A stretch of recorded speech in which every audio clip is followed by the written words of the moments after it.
Hello everyone. आज की class में हम डायबिटीज मेलाइटस के कॉम्प्लिकेशंस को बिल्कुल शॉर्ट में पढ़ने वाले हैं। पूरा लेक्चर अवेलेबल है, वहां से आप लोग ले सकते हो और फिर शॉर्ट में मैंने डिस्कस कर दिया है। टाइप 1 डायबिटीज मेलाइटस का कॉम्प्लिकेशन होता है डीके, जिसको डायबिटिक कीटोएसिडोसिस के नाम से जानते हैं। टाइप 2 डायबिटीज मेलाइटस का एक कॉम्प्लिकेशन होता है जिसको एचएचएस के नाम से जानते हैं, that is known as hyperosmolar hyperglycaemic syndrome. आ रही बात समझ में? एक बार डीके का डिस्कशन करते हैं। डीके जो होता है वो सडन इन ऑनसेट होता है और एचएचएस की अगर बात करें ये स्लो इन ऑनसेट होता है। कॉम्प्लिकेशन ये टाइप 1 डायबिटीज मेलाइटस का है। टाइप 1 डायबिटीज मेलाइटस में इंसुलिन की डेफिशिएंसी आपको देखने को मिलती है।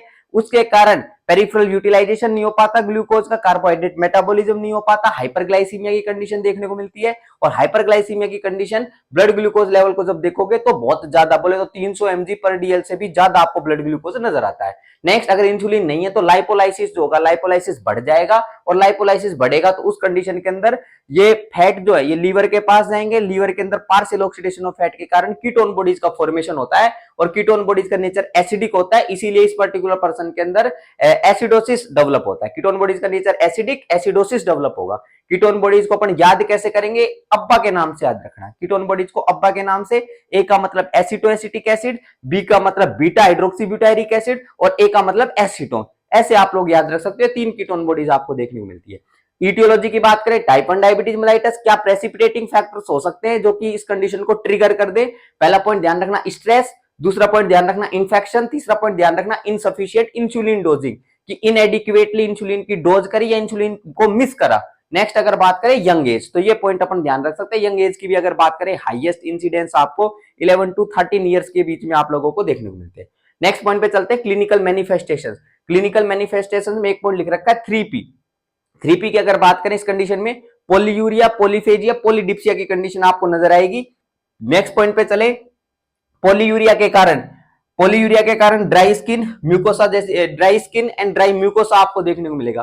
क्यों देखने को मिलेगा? क्योंकि पोलीयूरिया के कारण आप लोगों का फ्लूइड जो है वो लॉस हो चुका है, तो उसके कारण, फ्लूइड लॉस के कारण आप लोगों को dry skin, mucosa, sunken eyes, ये भी सेलुलर डिहाइड्रेशन के अंदर आपको देखने को मिलता है।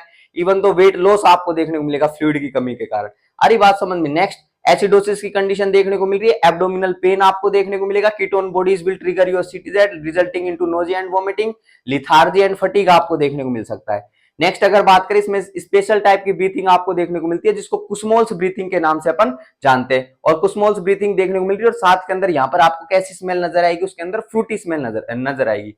फ्रूटी स्मेल ब्रीथ के अंदर। और फ्रूटी स्मेल क्यों नजर आएगी? ये कीटोन बॉडीज में एक एसीटोन बन रही है, ये acetone will result into Frooti smell. ये पॉइंट इसके अंदर ध्यान रखना। डायग्नोस्टिक इवैल्यूएशंस की अगर बात करें तो इस कंडीशन में हिस्ट्री कलेक्शन, फिजिकल एग्जामिनेशन अपन करवा सकते हैं, एबीजी करवा सकते हैं। एबीजी के अंदर ब्लड पीएच की अगर बात करें 7.35 से कम होगा क्योंकि एसिडोसिस की कंडीशन है। HCO3 की बात करें तो इस कंडीशन के अंदर 15 मिली इक्विवेलेंट पर लीटर से भी कम देखने को मिलेगा। Check ketone bodies in urine, ketone bodies को यूरिन के अंदर चेक कर लेना है। क्यों कर लेना है? क्योंकि इस कंडीशन के अंदर कीटोन बॉडीज यूरिन में नजर आएंगी लेकिन एचएचएस में नजर नहीं आती क्योंकि उधर कीटोन बॉडीज का फॉर्मेशन नहीं होता है। इधर सीरम इलेक्ट्रोलाइट्स को चेक कर लेना, मेनली सोडियम और पोटेशियम के लेवल को चेक कर सकते हो। Blood urea nitrogen, serum creatinine के लेवल को भी अपने को चेक करना है क्योंकि डिहाइड्रेशन की कंडीशन में BUN and serum creatinine will start concentrating in the blood. तो ये पॉइंट इसके अंदर ध्यान रख सकते हो। ट्रीटमेंट कैसे याद करेंगे? ट्रीटमेंट के लिए एक न्यूमोनिक आप लोगों के सामने लिख रखा है, ये न्यूमोनिक आप लोग देख सकते हो। एफ का मतलब होता है फ्लूइड। एफ का मतलब क्या होता है? फ्लूइड। फ्लूइड अपन देंगे, क्रिस्टलोइड्स का इस्तेमाल करते हैं। आईवी रूट से नॉर्मल सलाइन अपन देते हैं। अगर इधर अपन बात करें तो अपन आइसोटोनिक फ्लूइड इस्तेमाल कर सकते हैं, दैट इज 0.9% नॉर्मल सलाइन, या फिर हाइपोटोनिक भी कर सकते हैं जिसको 0.45% नॉर्मल सलाइन अपन ये बोलते हैं। और यहाँ पर एक नर्सिंग रेस्पॉन्सिबिलिटी बनती है, अगर ये आप इस्तेमाल कर रहे हो तो इनको बिल्कुल स्लोली आप लोगों को इस्तेमाल करना है, स्लोली आईवी इन्फ्यूजन करना है। अगर रैपिड आईवी इन्फ्यूजन करोगे तो उस कंडीशन में सेरिब्रल एडिमा होने की रिस्क ज्यादा हो जाएगी। अरे बात समझ, तो स्लो करना है। नेक्स्ट, यू से याद रखना यूरिया को मॉनिटर करना है, सी से ध्यान रखना सीरम क्रिएटिनिन को मॉनिटर करना है। ये दोनों की कंडीशन के अंदर डिहाइड्रेशन की कंडीशन आपको देखने को मिल रही है एचएचएस और डीके में, तो दोनों के अंदर इनको क्या करना है? मॉनिटर करना है। दोनों में हाईली कंसंट्रेटेड देखने को मिलेंगे, बोले तो कंसंट्रेशन दोनों में इंक्रीज हो जाएगी। नेक्स्ट, पोटेशियम की बात करें तो पोटेशियम को आप लोग इसके अंदर इस्तेमाल कर सकते हो। के का मतलब पोटेशियम, पोटेशियम। अच्छा, पोटेशियम क्यों इस्तेमाल करेंगे इस कंडीशन के अंदर? क्योंकि अपन देखो एक तो फ्लूइड एडमिनिस्टर कर रहे हैं और इस कंडीशन को रोकने के लिए अपन क्या देंगे? इसमें इंसुलिन देंगे। इंसुलिन जो है पेरिफेरल यूटिलाइजेशन ऑफ ग्लूकोज तो करेगा ही, लेकिन इंसुलिन जो होता है वो पोटेशियम को ब्लड से उठाकर सेल्स में भी ट्रांसफर कर देता है, तो ब्लड के अंदर पोटेशियम की कंसंट्रेशन कम हो सकती है। तो उस पोटेशियम की कंसंट्रेशन जो ब्लड में कम हुई है इंसुलिन के कारण, उसको कंपनसेट करवाने के लिए या उसको रेगुलेट करने के लिए अपन पोटेशियम का इस्तेमाल कर सकते हैं। नेक्स्ट, इंसुलिन का इस्तेमाल करना है, रेगुलर इंसुलिन का इस्तेमाल करते हैं, आईवी रूट से अपन देते हैं 0.1 यूनिट पर केजी पर आवर। ये पर्टिकुलर डोज आप लोग याद रख सकते हो। अगर इस कंडीशन की बात करें, पेशेंट अनकॉन्शियस स्टेट के अंदर देखने को मिलता है, कोमा जैसी कंडीशन जिसको अपन डायबिटिक कोमा के नाम से जानते हैं, तो उस कंडीशन में फीडिंग के लिए एनजी ट्यूब का अपन क्या कर सकते हैं, इस्तेमाल कर सकते हैं।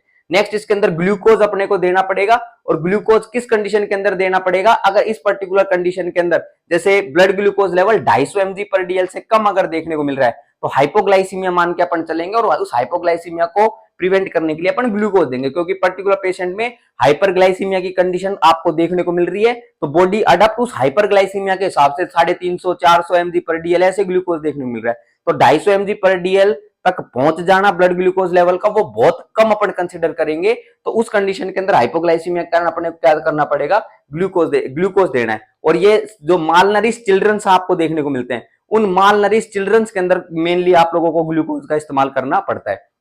क्लियर बात है क्या? नेक्स्ट, इधर यूरिन कीटोन्स को अपने को चेक करना है, तो कीटोन बॉडीज आपको नजर आएंगी। एक नोट लिख रखा है, क्या नोट है कि मेटाबॉलिक एसिडोसिस को ठीक करने के लिए सोडियम बाइकार्बोनेट का इस्तेमाल ना किया जाए, otherwise it will trigger hypokalemia. अरे बात समझ में, इधर देखो भाई, हाइपोकैलेमिया की कंडीशन आप लोगों को देखने को मिल रही है, तो वैसे तो ये सोडियम बाइकार्बोनेट जो है ये मेटाबॉलिक एसिडोसिस को ठीक करने के लिए अपन इस्तेमाल कर सकते हैं, लेकिन इधर इस्तेमाल नहीं करेंगे। अगर इस्तेमाल करना भी है तो फिर पोटेशियम लेवल को स्पेशली ध्यान रखना पड़ेगा आपको, पोटेशियम लेवल को स्पेशल तरीके से आपको इधर ध्यान रखना पड़ेगा, पोटेशियम लेवल को मॉनिटर करना पड़ेगा। अगर आप केसोल वगैरह दे रहे हो तो उसमें पोटेशियम क्या हो सकती है, आराम से रेगुलेट आप लोग कर सकते हो। केसोल बोले तो केसीएल या फिर पोटेशियम सप्लीमेंट्स आप लोग बोल सकते हो। पोटेशियम देंगे क्यों? क्योंकि इंसुलिन के कारण आपको किसकी डेफिशिएंसी देखने को मिलेगी, पोटेशियम की डेफिशिएंसी आपको देखने को मिलेगी, इसीलिए देंगे। एचएचएस की बात अपन करते हैं, ये स्लो इन ऑनसेट आपको देखने को मिलता है, और टाइप 2 डायबिटीज मेलाइटस का कॉम्प्लिकेशन है, ओल्डर एज के अंदर 60 ईयर से ज्यादा आपको देखने को मिलता है, और यहाँ पर कीटोन बॉडीज का फॉर्मेशन देखने को नहीं मिलता। मतलब सफिशिएंट अमाउंट में इंसुलिन होगा, वो कार्बोहाइड्रेट मेटाबॉलिज्म तो नहीं होगा, पेरिफेरल यूटिलाइजेशन ऑफ ग्लूकोज तो नहीं होगा, लेकिन अगर अपन बात करें लाइपोलाइसिस को प्रिवेंट करने के लिए वो अपने को सफिशिएंट है। क्या प्रेसिपिटेटिंग फैक्टर्स हो सकते हैं? स्ट्रेस प्रेसिपिटेटिंग फैक्टर हो सकता है, इन्फेक्शन हो सकता है, क्रोनिक इलनेस हो सकती है, corticosteroid, immunosuppressant, peritoneal dialysis burn, ये सारे के सारे प्रेसिपिटेटिंग फैक्टर्स हो सकते हैं जो कि एचएचएस को क्या करें, ट्रिगर करें। अरे बात समझ में? अच्छा, यहां पर क्योंकि एसिडोसिस नहीं है तो पीएच 7.4 से ज्यादा आपको देखने को मिलेगा, और HCO3 माइनस की अगर बात करें वो 20 मिली इक्विवेलेंट पर लीटर से ज्यादा आपको देखने को मिलती है। इधर अगर अपन बात करें तो 15 मिली इक्विवेलेंट पर लीटर से भी कम आपको देखने को मिलती है। क्लियर बात है क्या? पैथोफिजियोलॉजी पे चलते हैं। हाइपरग्लाइसीमिया कंडीशन देखने को मिल रही है, ब्लड ग्लूकोज लेवल 800 mg पर डीएल से भी ज्यादा नजर आता है। हाइपर ऑस्मोलर स्टेट है, जिसमें सीरम ऑस्मोलैलिटी जो होती है वो ज्यादा हो जाती है, 350 मिली ऑस्म पर केजी से भी ज्यादा आपको देखने को मिलती है सीरम ऑस्मोलैलिटी।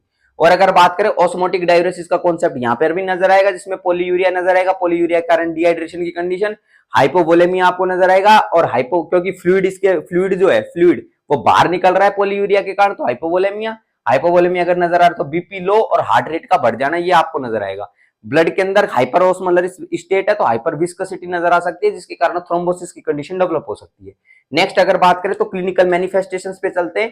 क्लिनिकल मैनिफेस्टेशन में वो पोलीयूरिया अगर देखने को मिल रहा है तो सेल्यूलर डिहाइड्रेशन, ड्राई म्यूकोसा आपको देखने को मिलेगी। नेक्स्ट, स्किन टर्गिडिटी इधर भी डिक्रीज हो जाएगी, तो डिहाइड्रेशन के साइन एंड सिम्टम्स लिख सकते हो। और अगर बात करें डिहाइड्रेशन हो रहा है तो blood urea nitrogen, serum creatinine will concentrate here. BP low आपको देखने को मिलेगा, ड्राउजीनेस एंड डिजीनेस देखने को मिलेगी। बीपी लो अगर देखने को मिल रहा है तो उसके कंपनसेटरी मैकेनिज्म में हार्ट रेट बढ़ जाएगी, fatigue, lethargy, weakness, muscle weakness आपको नजर आएगी। सीजर और कोमा में जाने की पेशेंट की पूरी संभावनाएं है, लेकिन यूरिन में इधर कीटोन बॉडीज आपको देखने को नहीं मिलेगी। तो ये पॉइंट इसके अंदर ध्यान आप लोग रख सकते हो। नेक्स्ट अगर बात करें इस कंडीशन का मैनेजमेंट कैसे करेंगे अपन, मैनेजमेंट डीके की तरह सेम होगा।